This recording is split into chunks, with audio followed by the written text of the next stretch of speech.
Your witness, you said that your office conducted an investigation on the statement made by the Vice President dated November 23, 2024, correct? Objection, Your Honor. Leading. Your Honor. Your Honor, he's not on direct. He's Overruled. Witness may answer. Yes, sir. Now, tanong, ano ba exactly yung sinabi ng Vice President nung araw na yan, November 23, 2024? Objection, Your Honor. Well, Vague. I'm not yet done. Well, Your Honor, the pauses of the prosecution are very confusing. Kindly let the counsel for the prosecutors finish his question Precisely, before Your you Honor. object. May I Counsel ask for the prosecutor also may proceed.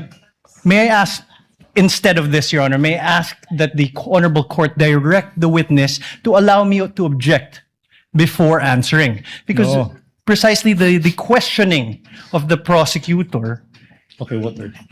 is there are many pauses, which it's confusing if he's done or not. Counsel, witness even on occasion forgot what the question was because he did not respond to the question of the prosecutor. Yes, Your Honor. So I just Court will may- make sure of that. Thank you, Your Honor. So kindly finish your question if Yes, you want so- to state it again, counsel for the prosecutors. Maybe it's the tone. No? I'll be quick. What particular statements of the Vice President on that day did you investigate? Objection, Your Oh. Honor. Vague. Your Honor, please. Take counsel for respondent. A bit of patience. Let the counsel Yes. finish. I don't think he's finished. The question is done. What particular statement on that day did you investigate? How is that leading? Objection, Your Honor. Vague. Okay, Your Not Honor. leading. Your Honor, please. Can I didn't address say to that, leading. Your Honor, please? Can I? What was Whether- counsel? What's the basis of the objection? Vague. All right. I will It's a 2 indulge. Your hour Honor, please. 36 I will 26 indulge, minute Your Honor, video, Your please. Honor. I will indulge. I will add these two phrases. It will never be. That. Now, Mr. Witness, what statements did the Vice President utter on that day, if any? Your Honor, Whoa. same objection. There's a Honor, please. 2 hour 26 minute. What? Let the does he witness mean? answer. Counsel, this 2 hour and so minute video was done on the same day. Yes. Correct, Your Honor, but the question must be given with particularity. If the witness knows, witness may answer. Answer. Witness will please answer. Can I refer for my notes to identify the exact statement because I might said a statement that's not part of the actual statement. Presiding officer will allow the witness to refer to his notes to refresh his memory. Go ahead, Mr. Witness. The specific statement, quote and quote, "Yes, huwag kang mag-alala ma'am sa security ko kasi may kinausap na ako na tao. Sinabi ko sa kanya, kapag pinatay ako, patayin mo si BBM, si Lisa Araneta at si Martin Romualdez. No joke, no joke. Nagbilin na ako, ma'am. Pag namatay ako, sabi ko, huwag kang tumigil hanggat di mo sila mapatay. Hanggat di mo sila mapatay sila." And then he said yes. The USB given to the tech behind that was observed and witnessed by both counsels for the parties. Sorted. Kindly play the video. Please proceed. Yan. Thank you, ma'am. Nakakain kami. Ako po ay natatakot kumain ng pagkain doon baka mamaya. Ma'am, mag-iingat po kayo. Nasa teritoryo kayo ng kalaban. Okay lang Nag-aalala po, po kami para ma'am, kasi sila naman na sila talaga yung bastos eh. You reap Opo, what you sow. in the future. So mag-iingat po kayo. Kami po kasi kami ng EDSA Friday crew, kami yung bumababa every Friday dyan sa EDSA because we believe yan yung tamang venue sa dinami-rami na ng problema natin. Ang kaya lang naman po namin gawin ay manawagan na bumaba na yan. Eh ano po kaya ang remedy naman ninyong mga nasa posisyon o ng mga kayang labanan itong napakarami na pong ginagawang korupsyon at krimen laban sa taong bayan? Ano po ang pwede nyo maging remedy para matapos na ito, lalo't nagsisigaw na po ang taong bayan na mag-people power na? Yes. Huwag kang mag-alala, ma'am, sa security ko. Kasi may kinausap na ako na tao. Sinabi ko sa kanya, kapag pinatay ako, patayin mo si BBM, si Lisa Araneta, at si Martin Romualdez. No joke. No joke. Nagbilin na ako, ma'am. Pag namatay ako, sabi ko, huwag ka tumigil hanggang hindi mo mapatay sila.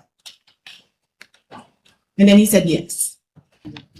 Now, Mr. Witness, what relation, if any, does that video that you viewed with the video you mentioned earlier of the Vice President uttering that statement?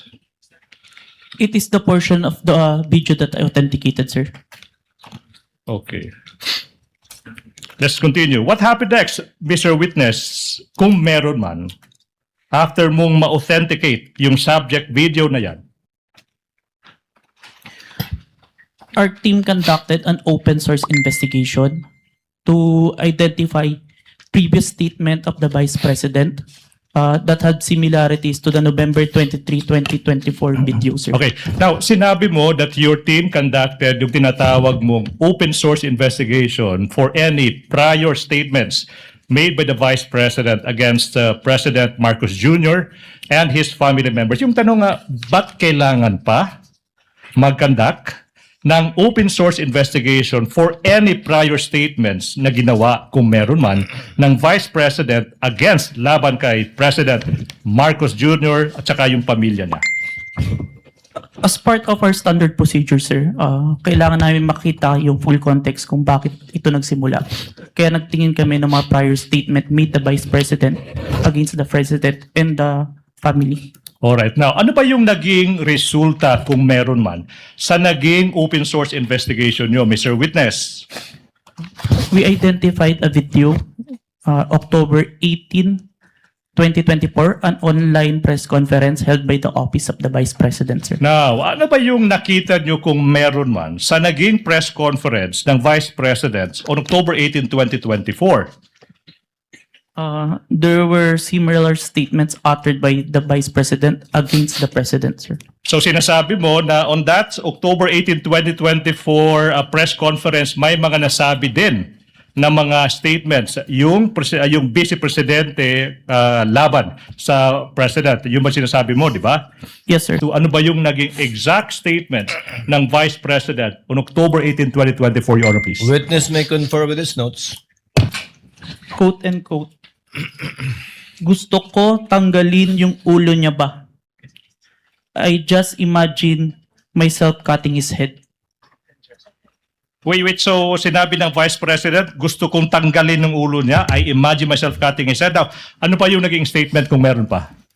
So doon na-realize ko, toxic na, di ba? Ganyan na yung imagination mo. Sinasakal mo na yung tao. And then, I said, this is over. Alright. Kung meron pa, ano pa yung naging statement ng Vice President sa araw na iyan? Hindi marunong maging presidente ang nakaupo. Kasalanan ko ba yun? Kung meron pa, ano pa yung naging statement ng Vice Presidente sa araw na iyan? Hindi ko alam, pero isang beses sinabihan ko talaga si Senator Amy. Sabi ko sa kanya, kung hindi kayo tumigil, huhukayin ko yung tatay nyo, itatapon ko siya sa West Philippine Sea. Will the witness kindly repeat his answer to the last question propounded by counsel for the prosecutors? Yes, Your Honor. Hindi ko alam, pero isang beses sinabihan ko talaga si Senator Amy. Sabi ko sa kanya, kung hindi kayo tumigil, huhukayin ko yung tatay nyo, itatapon ko siya sa West Philippine Sea. Utter. Gusto kong tanggalin yung ulo niya. I imagine myself cutting his head. For the first statement, timestamp 1 hour, 35 minutes, 57 seconds to 1 hour, 36 minutes, and 10 seconds. And on the part na I just imagine myself, 1 hour, 36 minutes, and 52 seconds to 1 hour, 36 minutes, and 58 seconds, sir. Now, what about the statement, hindi marunong maging presidente ang nakaupo? Kasalanan ko ba yun? In what particular portion of the subject video did the Vice President utter that? Timestamp 55 minutes, 26 seconds to timestamp 55 minutes and 37 seconds, sir. Okay. Now, what about the statement that I quote, hindi ko alam. Isang beses, sinabihan ko talaga si Senator Amy, pag di tumigil, huhukayin ko ang tatay nyo at itatapon ko siya sa West Philippine Sea. In what particular portion of the video did the Vice President utter those words? Timestamp 1 hour 11 minutes and 28 seconds to 1 hour 11 minutes and 42 seconds, sir. And finally, as to the statements, I quote, kung presidente nyo siya, okay lang. Ako hanggang vice president lang. Hanggang vice president lang ako. Hanggang number 2 lang itong bansang ito. Wala itong number 1 para sa akin. In what particular portion of that video did the vice president utter those words?